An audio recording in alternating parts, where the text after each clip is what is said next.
आज का मिस्टीरियस दुनिया का एपिसोड अपने आप में कई मायनों के अंदर अलग है। इससे आपको बहुत कुछ सीखने को भी मिलेगा। बेशक ये वीडियो कुछ ज़्यादा लंबी हो सकती है, बट आई एम श्योर आप इसको एंड तक देखेंगे तो आपके लिए वर्थ रहेगा। और दूसरा, मुझे आपसे एक दो बातें करनी है। कल मैं कमेंट्स पढ़ रहा था और उसमें मुझे एक कमेंट दिखा जिसमें एक भाई बोल रहा था कि मैं आजकल वो वाला मैच्योर्ड कंटेंट नहीं बनाता जो मैं पहले बनाता था, आजकल उनमें मज़ा नहीं आ रहा। तो इसका देखो दो रीज़न है।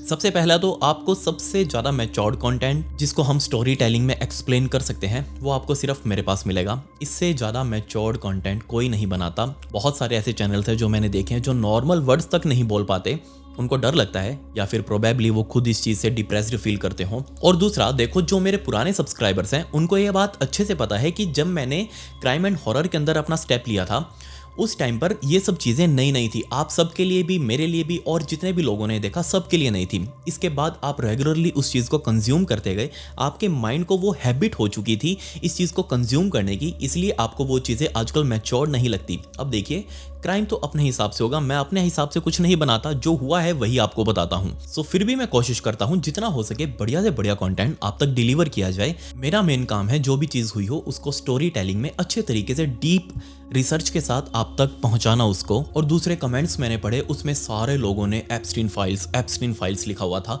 इसके ऊपर स्टोरी कवर करूं मैं।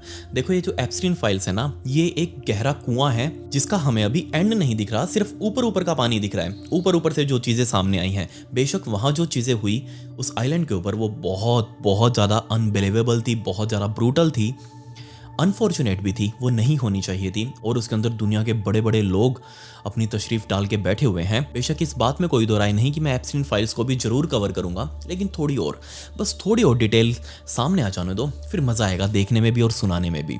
बट उससे पहले मज़ा तो मुझे नहीं आ रहा बिल्कुल भी, क्योंकि आप लोगों के कानों पर जूं नहीं रेंगती, या फिर पता नहीं आप किस लेवल का माल लेकर बैठे हुए हो। मेरे इतने कहने के बाद भी आपसे 20,000 लाइक्स नहीं हो रहे। टाइम निकाल के मुझे ऊपर निकल लेना चाहिए। सब्सक्राइब बटन के ऊपर भी क्लिक कर दे, कमेंट्स में पिक में लिख दे। Let's dive in.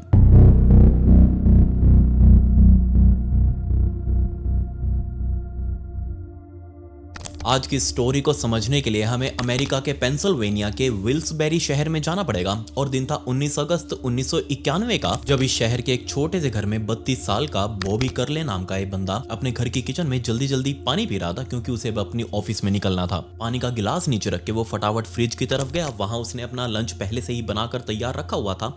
उस लंच को अपने बैग में डाला, साथ में अपनी थर्मस जिसके अंदर वो हमेशा कॉफी लेकर जाता, उस थर्मस को अपने बैग में डाला और फटाफट से भागते हुए अपनी पत्नी जोएन उसके पास गया ताकि वो उसको गुड बाय कर सके। जोएन को हक करके बॉबी घर से निकल चुका था। असल में जोएन और बॉबी ये दोनों तकरीबन 1 साल से शादीशुदा थे। जोएन की पहले भी एक शादी हो चुकी थी और उस शादी से इसको एक 4 साल की लड़की अभी मौजूद थी, बट वो शादी लंबे टाइम तक नहीं चली। दोनों ने डाइवोर्स ले लिया और बाद में इस जोएन ने बॉबी से शादी कर ली। और बॉबी असल में वहां एक इलेक्ट्रीशियन का काम कर रहा था, मतलब कि ज्यादा कुछ पैसे नहीं कमा पा रहा, लेकिन हाँ इतना था कि वो घर बार चला सके। बट इन दोनों को बहुत ज्यादा उम्मीद थी, क्योंकि अब इनके पास बहुत मोटा पैसा आने वाला था। क्योंकि तकरीबन 3 सालों पहले बॉबी की पत्नी जोएन, जिससे उसकी पहले शादी हुई थी, और जल्दी ये लोग डाइवोर्स भी लेने वाले थे। बट डाइवोर्स लेने से कुछ दिनों पहले ही, डाइवोर्स अभी इनका हुआ नहीं था, उससे कुछ दिनों पहले ही जोएन के पिछले पति का एक कार एक्सीडेंट हो गया। एक बड़े सारे ट्रैक्टर ने आकर जोएन के पति के कार के अंदर देकर मारी, जिसके अंदर जोएन के पति की मौत भी हो चुकी थी। अब ऑब्वियसली इस टाइम पर जोएन को काफ़ी बुरा भी लगा। बेशक वो दोनों जल्दी डाइवोर्स लेने वाले थे, लेकिन फिर भी एट द एंड उसकी पति की डेथ हो चुकी थी। अब बुरा तो लगना ही था। बट ये केस पुलिस वालों ने रजिस्टर कर लिया, जिसमें उस ट्रैक्टर वाले को गिल्टी माना गया कि उसकी गलती थी, उसकी वजह से ये हुआ। और उस ट्रैक्टर के जो इंश्योरर थे, जिससे उस ट्रैक्टर का इंश्योरेंस हुआ था, उस कंपनी के साथ अब जोएन का केस चल रहा था, क्योंकि जोएन के पति की डेथ के बदले वो इंश्योरेंस कंपनी अब जोएन को कुछ पैसे देने वाली थी। और ये पैसा होने वाला था तकरीबन $1 मिलियन। $1 मिलियन यहाँ के हिसाब से तकरीबन 9-9 करोड़ रुपए हो गए अपने। अब इतना पैसा इन लोगों के पास उस टाइम पर आने वाला था 1991 में। सो जोएन और बॉबी बहुत लंबे टाइम से इस केस को लड़ते हुए आ रहे थे। जोएन ने तो अपना प्लान भी बना रखा था कि जैसे वो $1 मिलियन आ जाएंगे, उससे हम कुछ पैसा तो अपनी सेविंग्स के लिए रखेंगे, कुछ अपनी बच्ची के लिए रखेंगे, और बहुत सारा पैसा ये जोएन बॉबी को देने वाली थी ताकि वो अपने बिजनेस को अच्छे से सेटअप कर ले, एक बड़ी सारी कोई इलेक्ट्रिसिटी की दुकान वगैरह खरीद ले, कहीं से सामान वगैरह उसके अंदर डालकर एक अच्छा बिजनेस सेटअप करे। और बॉबी खुद इस बात के लिए बहुत ज़्यादा वेट कर रहा था कि जल्दी से जल्दी वो $1 मिलियन आए और हम अपनी फैमिली को सेटल करें। बट फिलहाल तो बॉबी और जोएन के पास वो पैसा नहीं था, इसलिए इनको आज जो ये काम करना था अपना, वही नौकरी पर जाना था बॉबी को। सो घर से बाहर निकलकर अपनी गाड़ी स्टार्ट करके बॉबी तकरीबन 15 मिनट की ड्राइव के बाद फाइनली विल्क्स यूनिवर्सिटी की साइंस बिल्डिंग के बाहर पहुंच चुका था, क्योंकि इसी बिल्डिंग के अंदर बनी हुई लेबोरेटरी के अंदर ये बॉबी इलेक्ट्रीशियन का काम कर रहा था। इस कॉलेज के बाहर अपनी गाड़ी पार्क करके बॉबी जैसे अपनी गाड़ी से उतरा तो उसका क्रू, जितने भी यहाँ पर लोग खड़े थे, बाहर इसकी वेट कर रहे थे बॉबी की, क्योंकि बॉबी इनका फॉरमैन। और असल में इस पूरे ग्रुप का एक काम था कि ना सिर्फ इनको इस कॉलेज की लेबोरेटरी को रेनोवेट करना है, उसकी जो जितनी भी तारे वगैरह वो सारी फिटिंग बदलनी है, बल्कि पूरे कॉलेज की ही इनको फिटिंग बदलनी थी। अब नई नई फिटिंग्स डालनी थी तारों की। ये काम पिछले कुछ महीनों से इनका चलता आ रहा था और अब ये इनका डेली का रूटीन बन चुका था। सुबह 9 बजे यहाँ पर पहुंचना, 5 बजे तक अपना काम निपटाना और फिर वापस घर चले जाना। इस पूरे ग्रुप का अनुमान था कि ये काम बहुत इजी होगा, लेकिन ये बिल्कुल भी इजी नहीं था। इनको ऐसे ऐसे चीजों के अंदर अपने हाथ पैर मारने पड़ रहे थे, जैसे कि केमिस्ट्री लैब, जहां इन्होंने अभी अभी हाल ही में फिटिंग करी थी। उस केमिस्ट्री लैब में बच्चों ने ऐसे ही बिना धोए फ्लास्क वगैरह, ट्यूब वगैरह, वो जो भी होते हैं ना इक्विपमेंट्स वहां के, वो सारे ऐसे रखे हुए थे। और ये सच में बहुत ज्यादा ऑकवर्ड था इस पूरे ग्रुप के लिए। काम करते करते दोपहर हो चुकी थी और दोपहर के टाइम पर जब ये बॉब एक सीढ़ी के ऊपर चढ़ा हुआ था, तब उसने नोटिस किया कि बराबर वाले कमरे में जहां उसका क्रू काम कर रहा है, वहां से बहुत ज़्यादा हंसने की और खिड़खिड़ाने की आवाज़ें आ रही हैं। सो बॉबी ने सोचा कि वो भी जाकर एक बार नीचे देख ले कि क्या बीमारी है, ये लोग काम कर रहे हैं या नहीं कर रहे। बॉबी नीचे उतरा, साइड वाले कमरे में गया और उसने देखा कि उनके क्रू का एक मेंबर बीच में बैठा हुआ है और अपने सिर के ऊपर ऐसे हाथ रखे हुए हैं, जबकि बाकी सारे उसके बंदे, ये लड़के सारे उसके ऊपर हंस रहे हैं। सो बॉबी ने जाकर पूछा कि हाँ भाई बताओ क्या बीमारी है, क्यों तुमने ऐसे शोर मचाया हुआ है। तब उन सभी मेंबर्स ने बताया कि हमने अभी अभी इस लड़के के साथ जो नीचे बैठा हुआ था, इसका नाम सैमी के साथ एक प्रैंक किया। हमने इसको भी एक कोका कोला का कैन पीने के लिए दिया और जैसे इसने पिया, इसने उसको तुरंत थूक दिया, क्योंकि उसके अंदर कोई भी कोका कोला या कोल्ड ड्रिंक नहीं थी, बल्कि उसके अंदर वो जो तंबाकू खाते हैं ना, यहाँ अपने खैनी कह देते हैं, वहाँ उसको टबैको क्लिप्स कहते हैं। तो वो बात सेम ही है, कुछ अलग नहीं है, मैटर वहाँ भी वही सेम है। वहाँ भी तंबाकू खाते हैं ऐसे लोग, अपनी जीभ के नीचे दबा कर रखते हैं। सो उसके बाद जो मुंह में थूक बनता है ना, वो बहुत सारा थूक इकट्ठा करके इसी ग्रुप के मेंबर ने एक कोका कोला कैन के अंदर थूक थूक कर उसको पूरा भर दिया और ये थूक पीने के लिए उस सैमी को दिया और सैमी ने उसको एक घूंट में पी भी लिया थोड़ा सा, कुछ तो अंदर भी गया होगा और बाद में उसको पता चला कि ये कोल्ड ड्रिंक नहीं थी। सो ये प्रैंक किया था अभी अभी।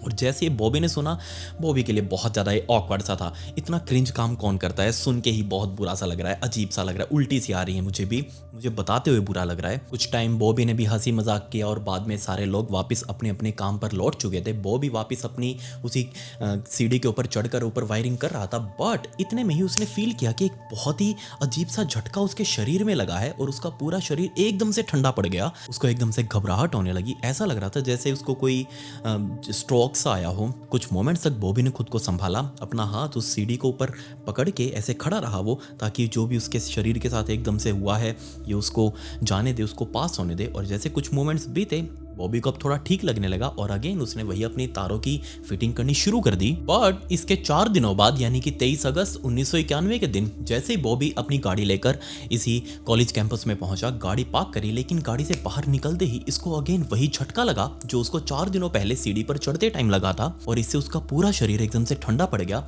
सुन्न सा फील होने लगा। अब जैसे वो गाड़ी से बाहर निकला तो एकदम से वही झटका लगने की वजह से वो बीच में ही रुक गया और उसको ऐसा लग रहा था कि वो चलना चाह रहा है आगे की तरफ, लेकिन चल नहीं पा रहा। कुछ सेकंड्स उसने वहीं खड़े रहकर वेट करी और जब उसको थोड़ा सा रिलैक्स फील होने लगा, उसने अपने आगे स्टेप रखे। बट आगे स्टेप रखते ही उसने महसूस किया कि उसके पैरों में अभी बहुत ज़्यादा सडन पेन शुरू हो चुका है। ना सिर्फ पेन पैरों में हो रहा था, बल्कि उसकी सांस भी खींच रही है, धीरे धीरे घुट घुट कर सांस आ रही है। बट उसने इस चीज़ को इग्नोर किया, क्योंकि अभी काम उसका बहुत सारा पड़ा था। वो तुरंत अपना टूल बॉक्स लेकर वापस उसी केमिस्ट्री लैब में गया, अपने क्रू मेंबर से मिला और उन सभी को बताया जो उसके साथ अभी अभी हुआ।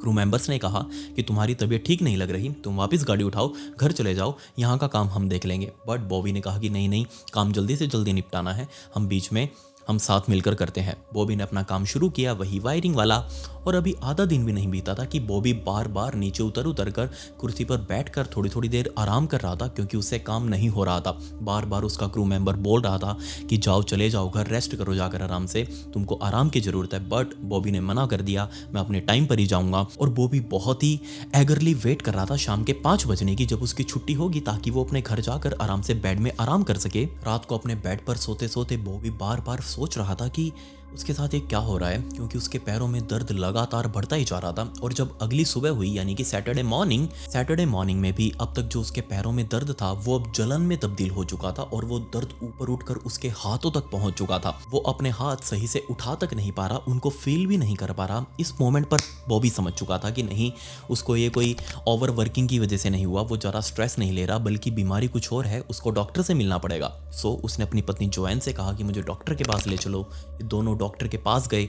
डॉक्टर ने क्लियरली बॉबी को बोल दिया कि जो तुमने सिम्टम्स बताए हैं ये कुछ भी खास नहीं है, ये हो सकता है तुम एग्जॉस्ट हो चुके हो, तुम थक चुके हो काम से, तो तुमको थोड़े दिन आराम से घर पर रहना चाहिए, कोई ट्रिप वगैरह पर जाना चाहिए परिवार के साथ, बस थोड़ा सा रिलैक्स करो, ये तुम्हारी बॉडी ठीक हो जाएगी, रिकवर कर जाएगी। अगले दिन पूरा संडे बॉबी ने अपने घर पर आराम किया, लेकिन अब उसको छोटे छोटे काम करने में भी दिक्कतें आने लगी थी। वो अपने बेड से उठ नहीं पा रहा, बाथरूम तक नहीं जा पा रहा। संडे को जैसे तैसे उसकी पत्नी जोएन ने हेल्प करी बाथरूम में जाने की, लेकिन ऑब्वियसली वो एक लेडी है, वो अपने पति को पूरा वेट उसका नहीं उठा सकती, एक उसको हेल्पर चाहिए था साथ में। सो जल्दी जोएन ने बॉबी के बड़े भाई डेविड को फ़ोन कर दिया कि आप आ जाओ एक बार घर पे, आके देखो बॉबी के साथ कुछ अजीब हो रहा है। डेविड ने मंडे को आने को कहा। अगले दिन यानी कि डेविड मंडे को पहुंच चुका था इस बॉबी के पास, और पूरा दिन डेविड ने बॉबी को संभाला, उसको बाथरूम वगैरह लेकर गया, उसको नहलाया धुलाया, खाना वाना खिलाया।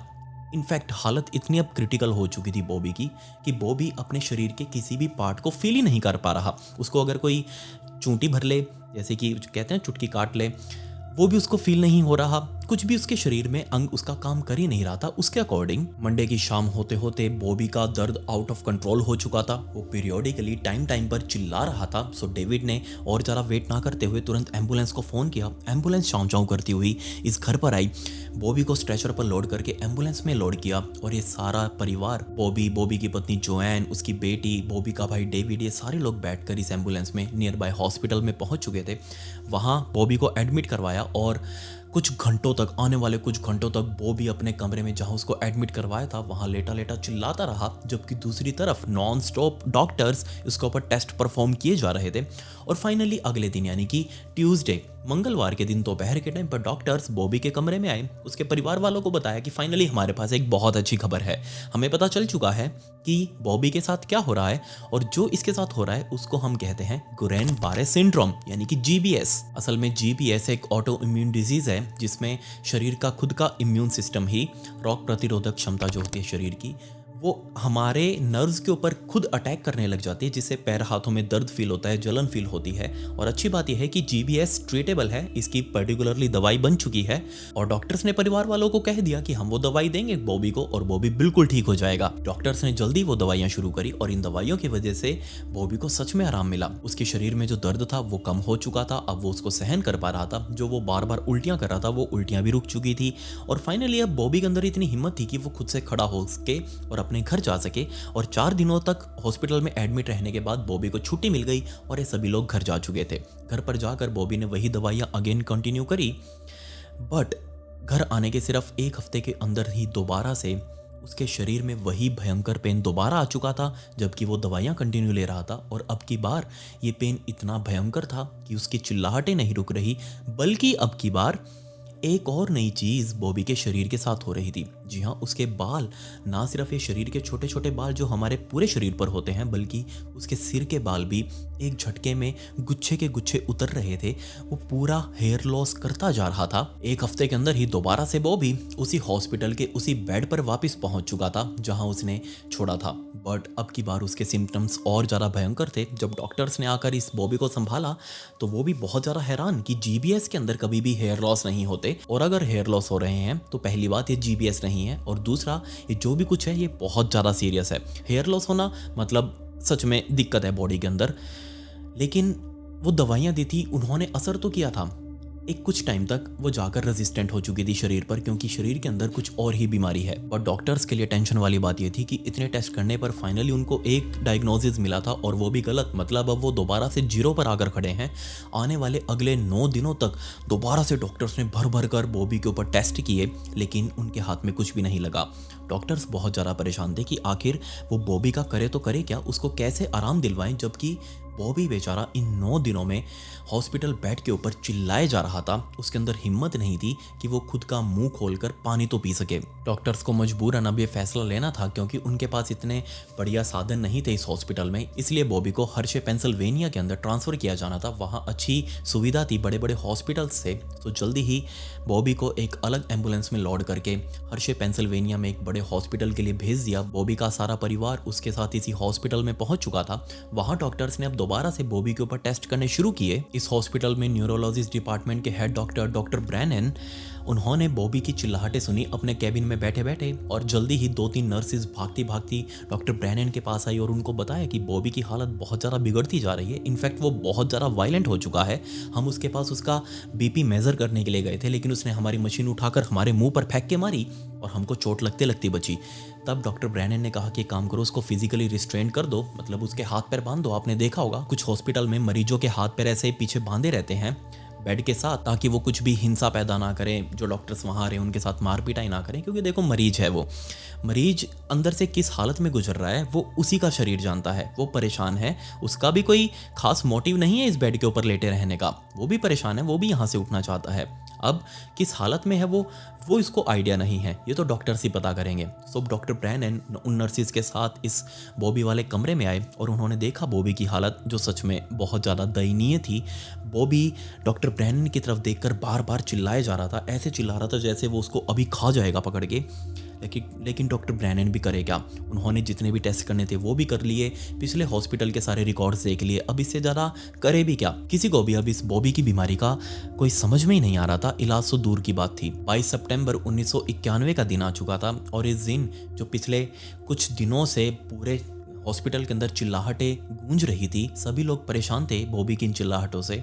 वो चिल्लाहटें फाइनली शांत हो गई, क्योंकि 22 सितंबर 1991 के दिन बॉबी कोमा के अंदर जा चुका था। और इसके 3 दिनों बाद यानी कि 25 सितंबर 1991 के दिन डॉक्टर ब्रैनन फाइनली दोबारा से बॉबी के कमरे में गए, और उन्होंने देखा कि बॉबी के साथ में उसकी पत्नी जोएन, उसकी 4 साल की बेटी, और साथ में बॉबी का बड़ा भाई डेविड, बॉबी की छोटी बहन सुजैन, और इन सबकी माता यानी कि बॉबी की माँ मैरी, यानी कि 5 लोग बॉबी के आसपास बैठे हुए हैं। और डॉक्टर ब्रैनन ने अपना मुंह नीचे लटकाते हुए इन सभी 5 लोगों को एक डिसीजन लेने के लिए कहा कि देखो, हमने जो बॉबी को अभी तक जिंदा रखा हुआ है वो वेंटिलेटर के ऊपर है, वो कोमा में है, हमें कोई आइडिया नहीं है कि उसके शरीर के साथ क्या हो रहा है, हम बीमारी को नहीं पकड़ पाए, हम उसको सांसें दे रहे हैं लेकिन वो मशीनी सांस हैं। जब तक ये वेंटिलेटर लगा रहेगा वो भी जिंदा रहेगा, लेकिन वो कोमा में है, ना ही आंखें खोलेगा। क्या पता उसका कोमा कभी टूटेगा या नहीं टूटेगा, हमें कोई आइडिया नहीं है।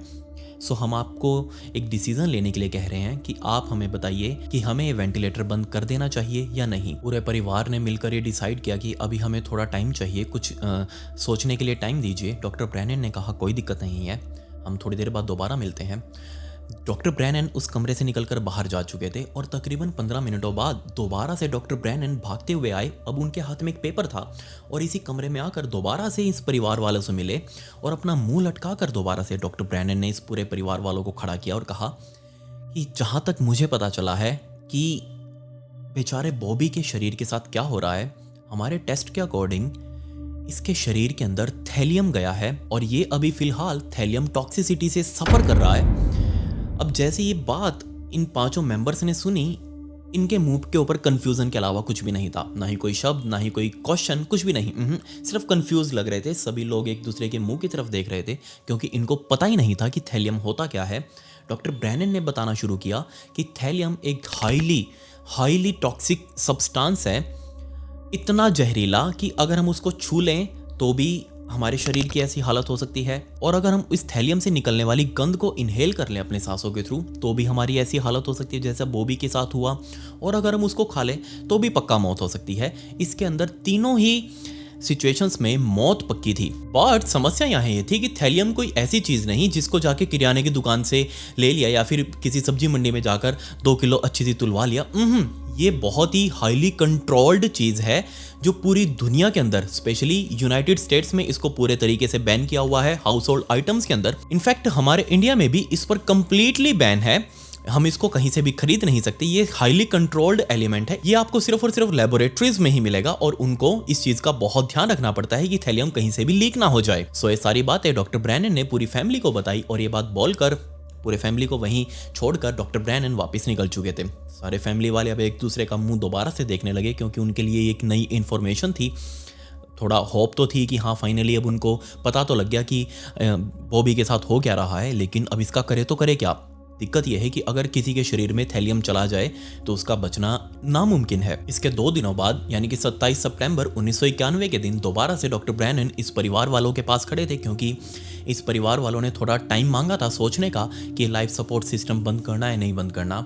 सो दोबारा से डॉक्टर ब्रैनन इस परिवार वाले के सामने खड़े थे और पूछ रहे थे कि हाँ जी बताओ आपने क्या सोचा, आपने टाइम मांगा था कि हम बॉबी को अभी भी वेंटिलेटर के ऊपर रखें या ना रखें। सो पूरे परिवार वालों ने अपना दिल बहुत भारी करके डॉक्टर ब्रैनन को कहा कि हमें ऐसी ज़िंदगी नहीं चाहिए जिसमें वो भी खुद भी परेशान हो और हम पूरा परिवार उसके लिए परेशान रहें। ऐसी ज़िंदगी का कोई फ़ायदा नहीं है। इसलिए हम सब ने यही डिसाइड किया है कि आप ये लाइफ सपोर्ट सिस्टम इसको हटा लीजिए, बंद कर लीजिए।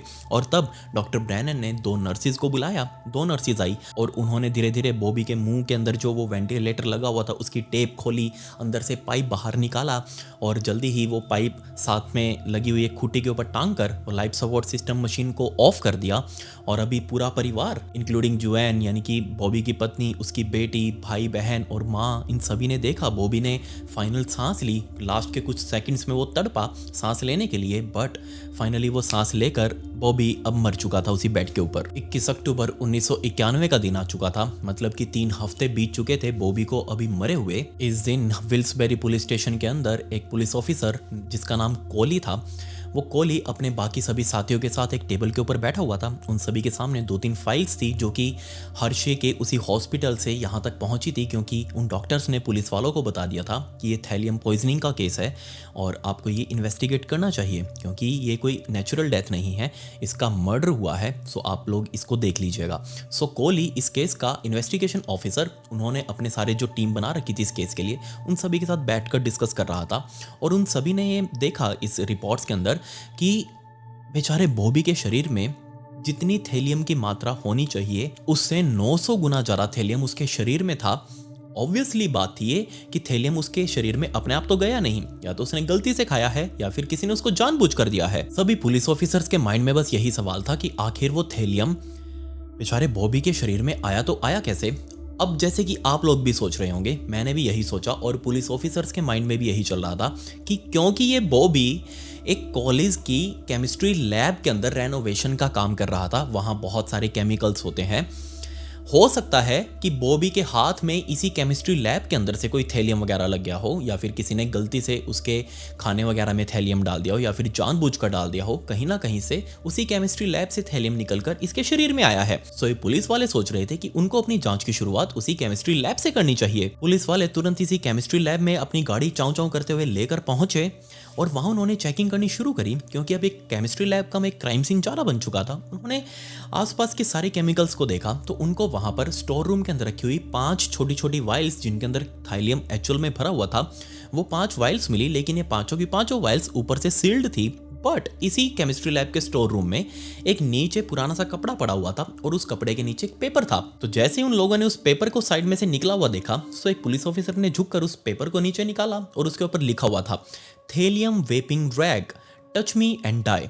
मतलब कि इस कपड़े के अंदर ही झोलता कुछ, अगर इस कपड़े को गलती से किसी ने छुआ, उस कागज के अकॉर्डिंग कि अगर इस कपड़े को गलती से किसी ने छुआ तो वो मर जाएगा। पुलिस वालों को एकदम से बहुत बड़ा झटका लगा और उनको तो लगा कि ये केस सॉल्व हो गया, ये इस कपड़े के अंदर ही थैलियम है, इसको अपना एविडेंस बनाओ, इसकी टेस्टिंग करवाओ और केस सॉल्व। बॉबी के शरीर में थैलियम इसी कपड़े से आया है। जल्दी वो कपड़ा टेस्ट के लिए एक लेबोरेटरी के अंदर भेजा गया। जब वहां उस कपड़े के ऊपर टेस्ट किया गया तो वो थैलियम नेगेटिव निकला। मतलब साफ था उस कपड़े के ऊपर कोई थैलियम नहीं था, वो बस ऐसे ही लिखा गया था। या तो किसी ने पुलिस का ध्यान भटकाने के लिए लिखा हो या फिर कोई वहां पर प्रैंक कर रहा हो, उसने इसके ऊपर ऐसे लिख दिया होगा। पुलिस वालों ने यूनिवर्सिटी वालों से बात करी। उन्होंने कहा कि हमें शक है आपकी ही केमिस्ट्री की लैब से वो थैलियम गायब हुआ है, जिससे बॉबी के शरीर में थैलियम पॉइजनिंग हुई और उसकी मौत हो चुकी है।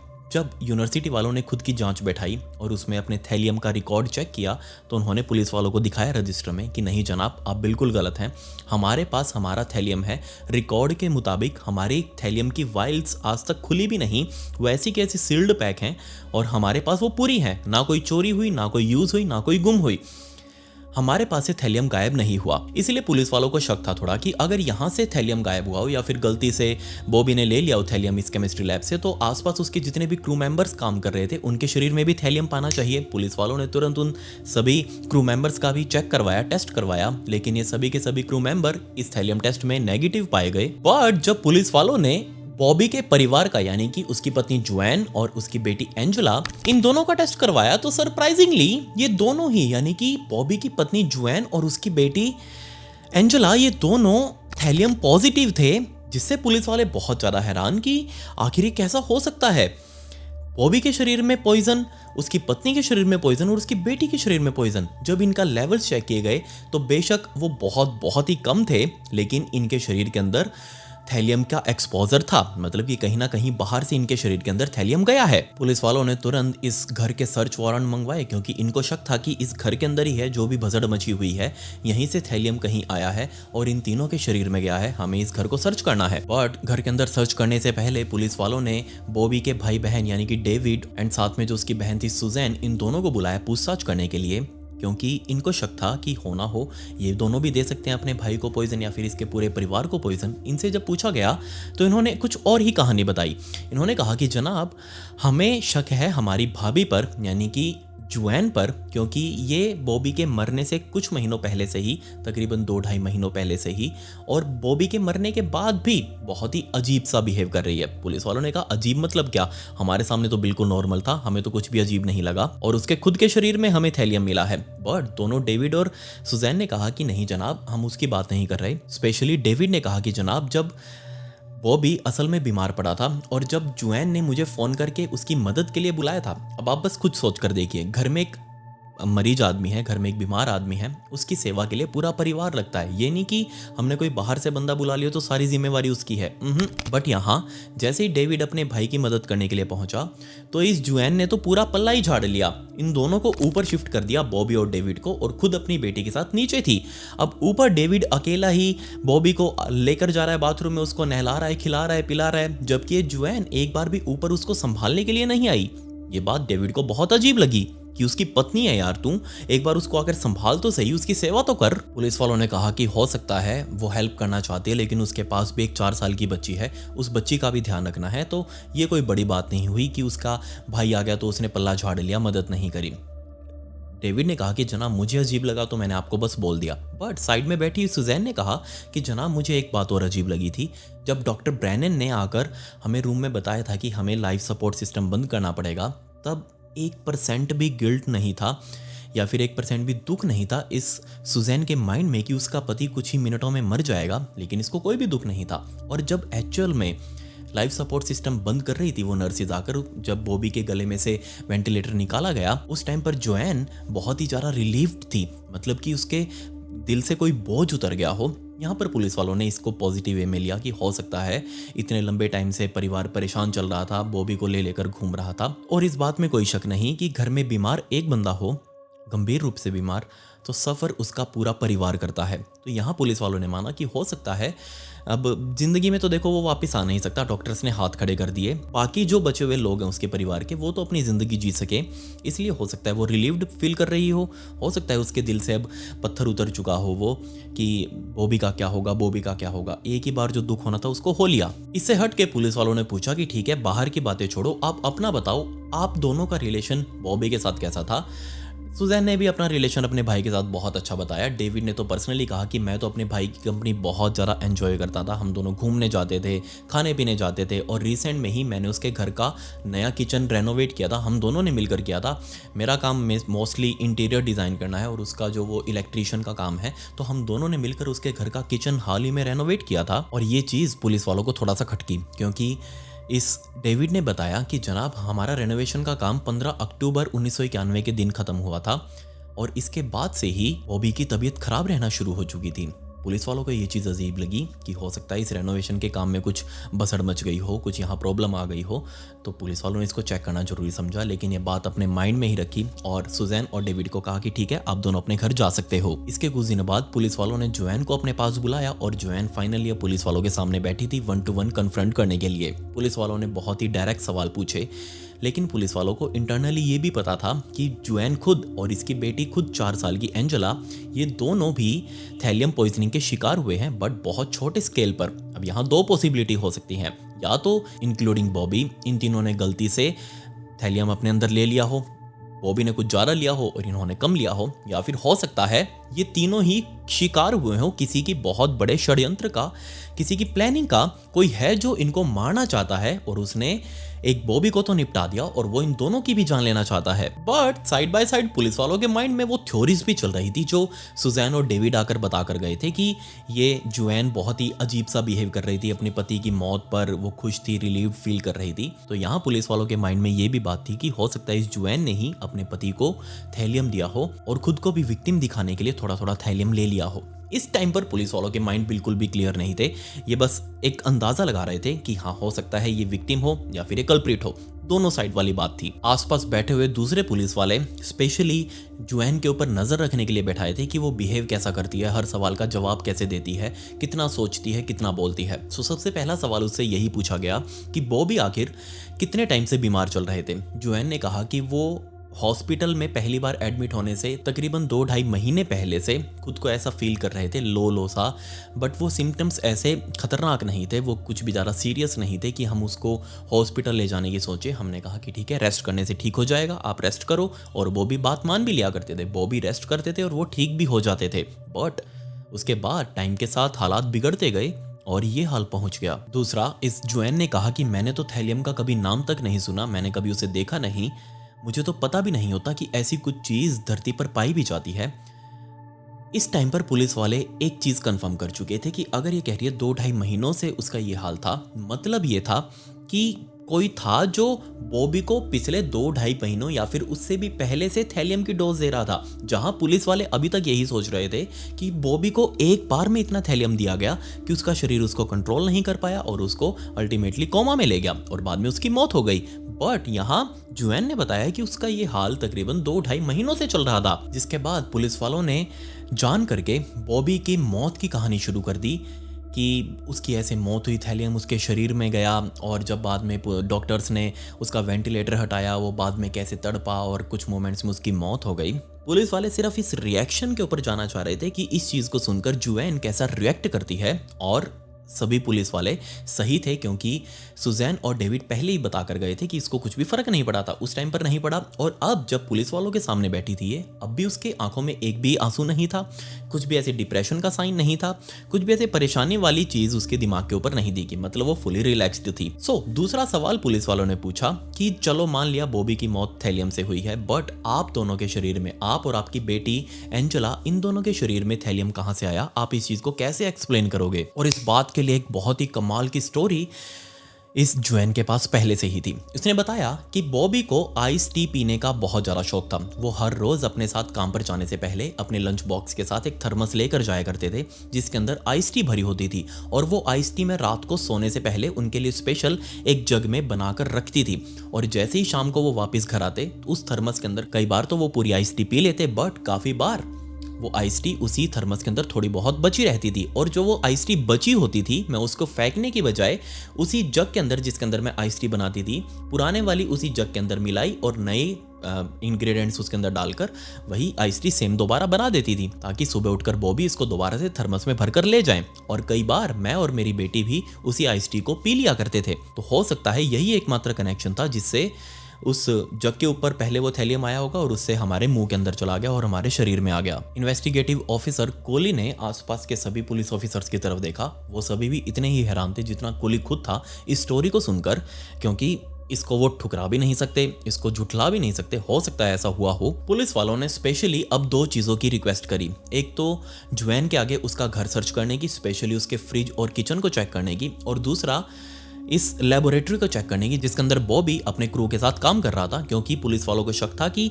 इस लेबोरेटरी में से कहीं ना कहीं थैलियम उसके उस थर्मस के ऊपर लग रहा होगा या फिर आइस टी में जा रहा होगा और उसके थ्रू वो घर पहुंच रहा है और इन दोनों के शरीर में भी गया। पुलिस वालों को शक था कि अगर जोएन के अंदर मन में कोई डर है तो वो हमें चेक करने से मना करेगी, लेकिन इमीडिएटली जोएन ने कहा कि हाँ जी आप आइए, आराम से आकर चेक करिए, मुझे कोई दिक्कत नहीं है। उसी रात इन्वेस्टिगेटिव ऑफिसर कॉली और साथ में उनकी पूरी टीम इस घर में पहुंच चुकी थी। उन्होंने सारा घर खंगाल मारा, लेकिन कहीं भी उनको थेलियम नहीं मिला, सिर्फ एक जगह को छोड़कर, या फिर पर्टिकुलरली मैं कहूं एक चीज को छोड़कर। जी हाँ, वही थर्मस जो कि बार बार बॉबी यूज करते थे अपने साथ लेकर जाने में अपने लंच बॉक्स के साथ, और बार बार वापस उसको घर लेकर आते थे, उसी से अपनी आइस टी वगैरह पीते थे। उसके ऊपर किनारे पर थेलियम के ट्रेसेस मिले। अब ये पहला कंफर्म सोर्स था पुलिस वालों के सामने जहां से थेलियम आ रहा था। दूसरा, अब पुलिस वालों के सामने एक चीज क्लियर हो चुकी थी कि ये थेलियम इस बॉटल के ऊपर किनारे पर लगा हुआ था, जहां से वो मुंह लगाकर हम पीते हैं ना जैसे किसी भी बॉटल में, तो उस किनारे पर ही लगा हुआ था। इससे एक बात क्लियर थी कि ये साइड में लगा हुआ है, मतलब बॉबी ने अपने आप इसको पिया है और उसी वजह से उसके शरीर में गया है, मतलब किसी ने उसको दिया नहीं है डिलिबरेटली। बट अभी भी दो सवाल साफ थे। एक तो वो कि जिस जग के अंदर ये जोएन वो कॉफी बनाती थी उसके अंदर कोई भी थेलियम नहीं मिला, तो इन दोनों के शरीर में किस तरीके से आया, क्योंकि ये तो जग से पीते थे। या फिर दूसरा सबसे बड़ा सवाल, इस थर्मस के किनारे पर भी थेलियम आया तो आया कहां से। अब पुलिस वालों के सामने एक चीज और भी क्लियर थी कि इस थर्मस को डेली बॉबी अपने साथ अपने काम वाली जगह पर लेकर जाते थे, डेली लेकर आते थे, तो ये बार बार चल रहा था। इसीलिए उन्होंने उस लैब को शायद से सही तरीके से चेक नहीं किया। हो सकता है इसी लैब में कुछ कांड हुआ हो जिससे एक थेलियम इस बॉटल के किनारे पर आकर लग गया। इसके 7 महीनों बाद पुलिस वालों ने अब इस इन्वेस्टिगेशन को एंड करने का सोचा, क्योंकि कुछ भी हाथ नहीं लग रहा था। बट एंड करने से पहले पुलिस वालों ने जो भी एक क्रू मेंबर्स थे इस बॉबी के साथ काम कर रहे थे, इन सभी का पॉलीग्राफ टेस्ट करने का सोचा। पॉलीग्राफ टेस्ट एक तरीके से ये लाई डिटेक्टर टेस्ट ही होता है। इसे पता लग जाता है कि बंदा झूठ बोल रहा है नहीं बोल रहा। एक्यूरेट नहीं होता 100%, बट हाँ कुछ हद तक आइडिया लग जाता है। सो पुलिस वालों ने एक के बाद एक सभी को बुलाया, उनसे लाई डिटेक्टर टेस्ट के बारे में बात की। सभी ने कहा कि जनाब हम तो सिर्फ उसके साथ काम करते थे, हंसी मजाक भी कर लेते थे, एक दूसरे के साथ प्रैंक भी कर लेते थे, बट हमारे द्वारा किया हुआ कोई भी प्रैंक जानलेवा नहीं हो सकता। हमें पता है हंसी मजाक किस लेवल तक करना है। जितने भी ये पॉलीग्राफ टेस्ट हुए उन क्रू मेंबर्स के, उनमें से 2 क्रू मेंबर्स जिसमें वो सैमी भी शामिल था, जिसके साथ वो कोका कोला वाला प्रैंक हुआ था, उसका भी यही रिजल्ट आया कि सैमी और इसके साथ एक और क्रू मेंबर वो झूठ बोल रहा है। पुलिस वालों ने इन दोनों के ऊपर बहुत दबाव दिया, इनको अच्छे से तोड़ा, जी लगाकर इनकी सेवा करी, बट इनमें से कोई भी बाऊजी बोलने के लिए तैयार नहीं था। पुलिस वालों के हाथ अगेन खाली। पुलिस वाले चाह रहे थे कि इन दोनों को पकड़कर केस खत्म करें, लेकिन पुलिस वालों के पास कोई सॉलिड एविडेंस नहीं था जिससे वो प्रूव कर सके कि हाँ इन दोनों ने ही कोई षड्यंत्र किया है बॉबी के साथ। दूसरा, पुलिस वालों को जोएन के ऊपर भी शक था और साथ में उसके भाई के ऊपर भी, मतलब कि बॉबी के भाई डेविड के ऊपर भी। जोएन के ऊपर शक करना बनता भी है क्योंकि वो थोड़ी सी डिटैच हो चुकी थी बॉबी के साथ इस रिश्ते में रहते हुए। बेशक वो पति पत्नी थे, लेकिन उसका पत्नी वाला बिहेवियर नहीं था। और डेविड के ऊपर शक इसलिए था क्योंकि उसने रिसेंट टाइम में, मतलब कि बॉबी की मौत से कुछ महीने पहले, बॉबी के साथ बहुत ज़्यादा टाइम स्पेंड किया था। लेकिन सवाल अभी भी यहीं बरकरार था कि अगर इन दोनों में से कोई एक है तो आखिर इनके हाथ थेलियम लगा तो लगा कहां से, क्योंकि ये तो यूनाइटेड स्टेट्स में बैन है। सो एट द एंड मजबूरन पुलिस वालों को इस केस की इन्वेस्टिगेशन यहीं पर बंद करनी पड़ी और ये केस अब एक कोल्ड केस बन चुका था, अनसॉल्व्ड, और धीरे धीरे टाइम अब बीतता रहा। अक्टूबर 1994 का टाइम आ चुका था, मतलब कि 3 सालों से भी ज़्यादा का टाइम हो चुका था बॉबी की डेथ को हुए। और अगेन ये इन्वेस्टिगेटिव ऑफिसर कॉली अपनी गाड़ी लेकर चौं चौं करते हुए सीधा बॉबी के घर पर पहुंचा और जाकर उसके घर का मेन दरवाजा खटखटाया। सामने से जोएन ने वो दरवाजा खोला और सामने कॉली को देखकर वो बिल्कुल भी हैरान नहीं हुई। बहुत ही हंसी खुशी के साथ कॉली का उसने वेलकम किया। कॉली अंदर गया और अंदर बैठकर उसने जोएन से एक इम्पॉर्टेंट बात डिस्कस करी। कॉली ने जोएन को बताया कि जिस टाइम पर हमने उस केस की इन्वेस्टिगेशन करी थी आपके पति वाले डेथ की, हमारे पास उस टाइम पर कुछ नई टेक्नोलॉजी नहीं थी, लेकिन हाल ही में एक रीसेंट टेक्नोलॉजी आई है और मुझे आपसे परमिशन लेने के लिए यहाँ पर आया हूँ मैं, कि मैं आपके पति की डेड बॉडी को कॉफिन से, कब्र से बाहर निकाल कर उसके ऊपर एक और टेस्ट परफॉर्म करवाऊँ। हो सकता है हमें उसका किलर पता लग जाए कौन है, हो सकता है इस टेस्ट में कुछ हमें नया मिल जाए और इस केस को हम सॉल्व कर पाएं। ये बात जोएन ने बहुत ध्यान से सुनी। अब इस टाइम पर कोले को लग रहा था कि अगर जोएन के अंदर कोई भी खोट होगा, अगर वो गलत होगी इस केस के अंदर, तो वो यहाँ मना करेगी क्योंकि परमिशन उसी को देनी है, उसके अलावा और किसी की हाँ नहीं चलेगी, पति उसी का था सिर्फ वो। बट जुएन ने बहुत ही कामली हाँ कह दिया कि हाँ जी ठीक है, आप मेरी परमिशन ले सकते हैं, आप जाकर उस कब्र में से दोबारा से बॉडी को बाहर निकालिए और जाकर देखिए कुछ हो सकता हो तो। 23 अक्टूबर 1994 के दिन फाइनली दोबारा से बॉबी के ताबूत को कब्र से खोद कर बाहर निकाला गया और उसके बॉडी के सैंपल्स लिए गए, कुछ सैंपल्स उसकी स्किन से, कुछ उसके बालों के सैंपल्स लिए गए और ये फाइनली लेबोरेटरी के अंदर भेजे गए और बाद में दोबारा से उस कब्र को ढककर और ऊपर वही ग्रेव स्टोन लगा दिया गया। और कुछ दिनों तक वेट करने के बाद फाइनली वो रिजल्ट्स आए जिसकी कॉली बहुत लंबे टाइम से वेट कर रहा था। और जैसे ही रिजल्ट्स आए कॉली बहुत ज़्यादा हैरान था। तो अब जो मैं आपको बताऊंगा वो पुलिस वालों की एक एग्जैक्ट थ्योरी है कि यहाँ बॉबी कर्ली के साथ क्या हुआ था। असल में जिस टाइम पर पहली बार किलर ने इस बॉबी की थर्मस के ऊपर वो थैलियम लगाया था, उस टाइम पर बॉबी दूसरे कमरे के अंदर काम कर रहा था और वो किलर बॉबी से इस बात के लिए गुस्सा था क्योंकि वो अपना नया बिजनेस खोलना चाह रहा था और ये किलर बिल्कुल भी नहीं चाहता था कि उसका बिजनेस खुले और वो कहीं से तरक्की कर पाए। बॉबी ने अगले दिन उस थर्मस में जब आइस टी पी तो उसको कुछ भी नहीं हुआ, वो नॉर्मल रूटीन में अपने घर लौट आया और अपना काम कर रहा था। अगले दिन वो फ्रेश भी उठा और वापस अपने काम पर गया। किलर ने अगेन नोटिस किया कि नहीं, बॉबी को तो कुछ नहीं हुआ। किलर ने अगेन थोड़ी और ज़्यादा मात्रा में उसके थर्मस के ऊपर वही थैलियम लगाया ताकि अब वो मर जाए और वो अपना बिजनेस ना खोल पाए। लेकिन ऐसे ही चलता रहा, बॉबी को कुछ भी नहीं हो रहा था। धीरे धीरे थैलियम की अमाउंट बढ़ती जा रही थी उसके थर्मस के चारों तरफ किनारे पर, लेकिन बॉबी को कुछ हो ही नहीं रहा था। किलर ये चाहता था कि वो एकदम से इतना ज़्यादा थैलियम ना लगा दे कि कहीं बॉबी को शक हो जाए और वो पकड़ा जाए।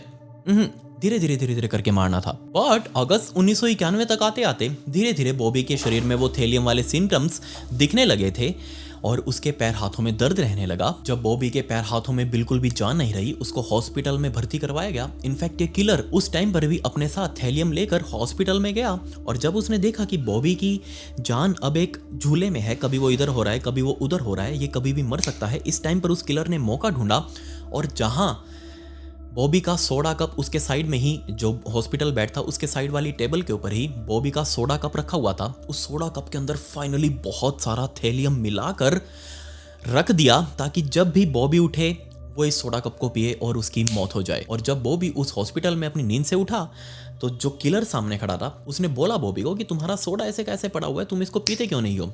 अब बॉबी ने जैसे ये बात सुनी तो सामने किलर के ऊपर बॉबी को हद से ज़्यादा विश्वास था।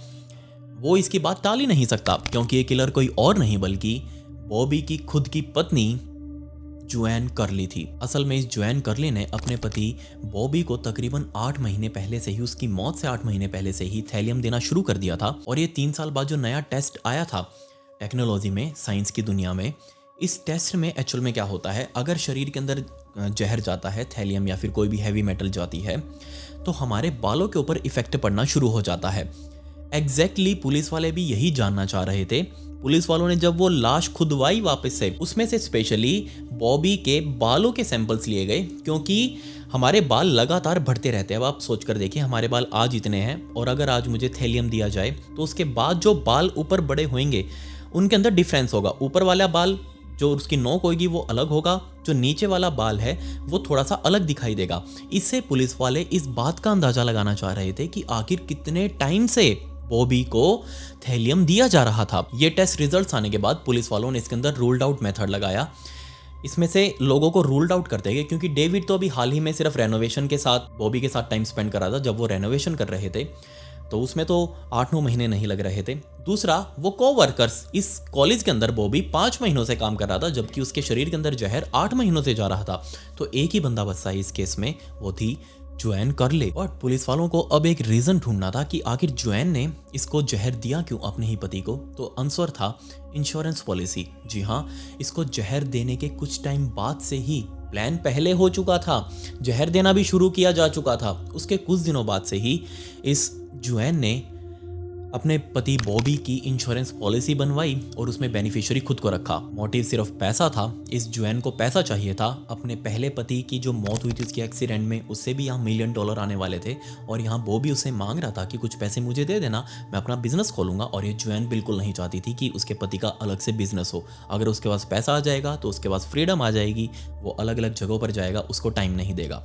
इसीलिए इसने अपने ही पति के डेथ से बेनिफिट करने का सोचा, उसको प्रॉफिट में बदलने का सोचा और ये लगभग कामयाब हो भी चुकी थी। खैर पुलिस वालों ने इसको दोबारा से गिरफ्तार किया, इसको अपने साथ लेकर गए, इसे क्वेश्चनिंग करी, इसने सारा सच बता दिया पुलिस वालों के सामने और बाद में कोर्ट के अंदर इसको पेश किया गया, जहां कोर्ट ने इसको 1996 में 20 सालों की सजा सुनाई थी और सन 2016 में जुएन अपने इस केस से आज़ाद होकर वापस आ चुकी है। अभी अपनी नॉर्मल लाइफ अमेरिका के इसी विल्सबरी शहर के अंदर जी रही है। कुछ भी नहीं बदला इसकी ज़िंदगी में। 20 साल इसने जेल भी बिता ली। खैर आप मुझे बताइए कि आपको इस केस के बारे में क्या कहना है। सच में मेरे लिए बहुत ही ऑकवर्ड सा केस था। लोग आजकल किस हद तक लालच में आ चुके हैं कि वो अपने रिश्ते नातों को भूल चुके हैं। अपने ही पति को इस तरीके से टपकाना लिटरली अनबिलीवेबल था। हमारे भारत में भी आजकल ये बहुत चल रहा है। पत्नियां अपने पतियों को टपका रही हैं, बट यहाँ दूसरा रीज़न होता है, किसी और के साथ अफेयर वगैरह होगा। लव ट्रायंगल की वजह से यहाँ आदमी मरते हैं, वहाँ प्रॉफिट की वजह से मर रहे हैं। एट द एंड आदमी की मर है। आप मुझे बताइए आपको इस केस में क्या कहना है। खैर ये मेरे इंस्टाग्राम आईडीज़ का लिंक आपको डिस्क्रिप्शन में भी मिल जाएगा। अगर आपको मुझसे कुछ बातें करनी हो या फिर अपने थॉट्स वगैरह साझा करने हो तो आप वहाँ आकर मुझसे बातें कर सकते हैं। वहीं पर मैंने एक ब्रॉडकास्ट चैनल भी बना रखा है जिसके अंदर मैं स्टोरी से रिलेटेड बैक स्टोरी फुटेज और फोटोज अपलोड करता हूँ, तो आपके हाथ से फॉलो बटन जरूर क्लिक हो जाना चाहिए। खैर पिछली वीडियो का शाउट आउट कमिका को and comment pick me to get a shout out in next video. मिलता है अगली वीडियो में। ये वीडियो देखने के लिए धन्यवाद।